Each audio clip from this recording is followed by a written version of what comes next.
Hey guys, welcome back to another video. And today I wanted to finally talk about a new 35mm film camera that I picked up about 2 months ago now. And I've actually been shooting a lot with it, and it's slowly becoming one of my favorite cameras, like just in general to shoot with, not just a 35mm, but yeah, just one of my favorite cameras so far.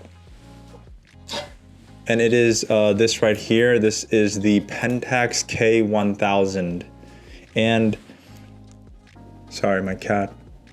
Noodle, please.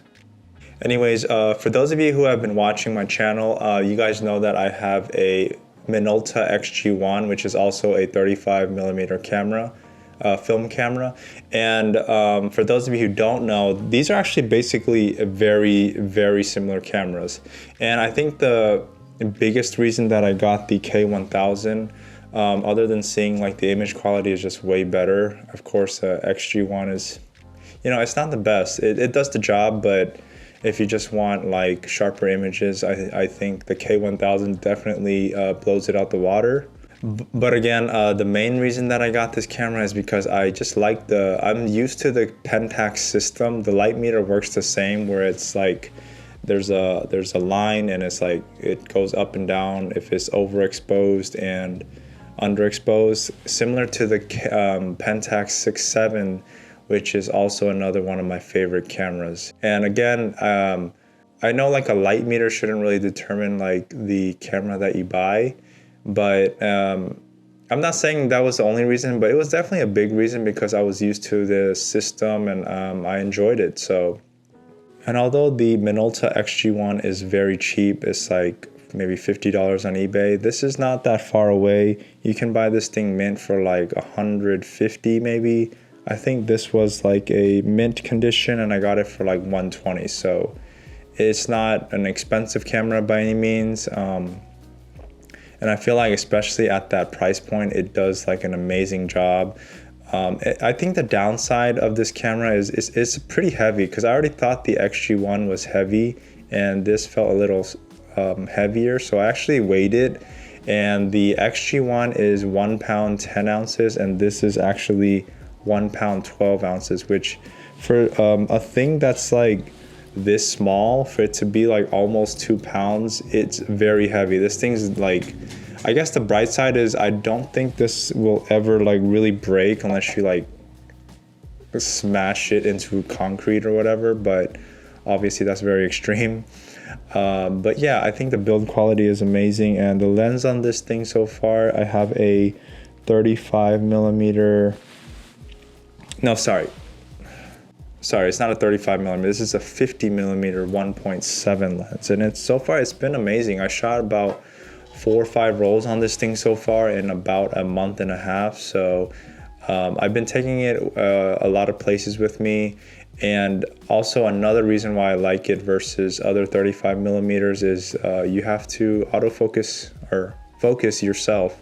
And I know like in certain situations it's not ideal because autofocus is just amazing. You don't have to worry about it, but I don't know, something about learning the focus ring, I've gotten used to it. Like even action shots, the more I use it, I'm getting used to like focusing at the right spot. And obviously it's hard to beat autofocus, don't get me wrong. I'm not saying I'm better than autofocus, but I don't know, it's just a learning curve that I enjoy. So if you like very analog style camera and 35mm film, I think this is a great option.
versus sinners, the poor versus riches, top ramen place versus 5-star dinners. Wonder where I fit in, the humblest beginnings. Had to take some losses before I saw my first winnings. Silver line grinning, poverty line thinning. My life is like a movie and the plot just thickened. Came from broken homes trying to break the old traditions. Left my old ways for my future acquisitions. I know, no such thing as playing both sides. I know, life is better in the dope ride. I know, the water better in the low tide. Music better amplified, staying down for up. And again, I did say the downside is the weight of it, but other than that, I feel like it's a great travel camera, especially for landscape and all that, because you have the manual focus and all that.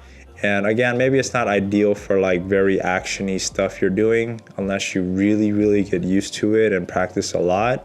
I definitely think it can work out, but yeah, I think for the size and all that, it's a great camera, especially for the price and the quality of images you get out of this thing. Rewriting destiny right when I hit record. Patching up the trauma, these lyrics is Neosporin. I rose from the concrete away, but it came with thorns. I know. I know. I know. I know. I know. I know. I know. I know. I know. I know. I know. I know. I know.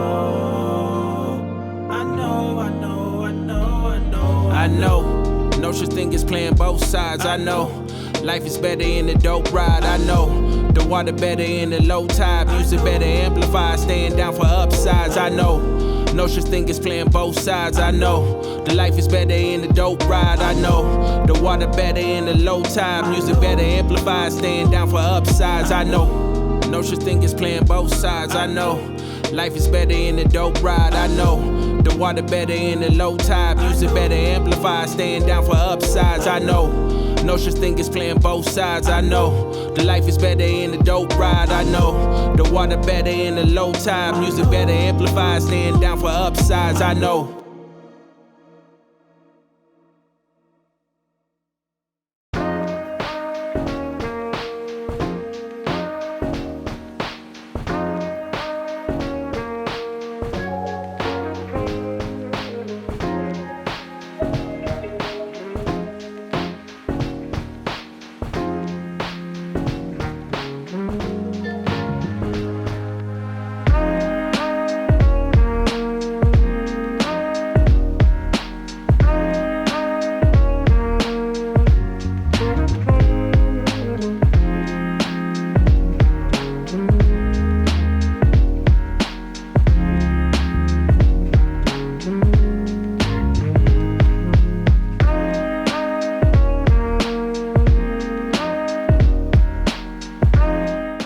So far I've only shot Portra 400, like 4 or 5 rolls in this thing. So I'm excited to just try other film stocks in this and see how it turns out. Maybe I'll shoot some Ektar, or I do want to try that new Phoenix, the Harman or whatever. I've been seeing mixed results on that thing. I don't know how I feel about it, just strictly based off images I've seen, but definitely want to try it. But yeah, so far I've been honestly loving this camera. It's portable, heavy, yes, but portable still. And I'm trying to use this thing like I would with my other digital cameras, like just bring it around with me. Don't worry about taking the shot. I know it's expensive to shoot film. I'm not saying I shoot it like crazy and just out of control or any image, but I definitely try not to worry about those things, like just have fun with it.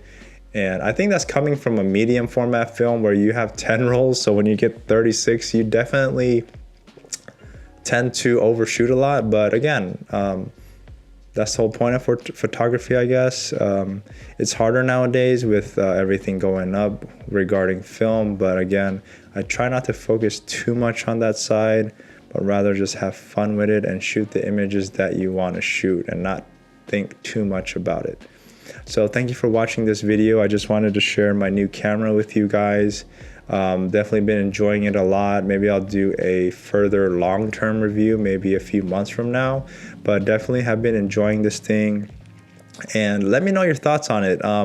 Have you guys heard about this K1000? I know other YouTubers like Tio Crawford, I think he uses this. So that's where actually I got the idea of purchasing this thing, because I saw the images that came out of it. So yeah, so subscribe to the channel if you haven't, and please like the video, and again, let me know your thoughts, and I'll see you guys in the next one. Peace.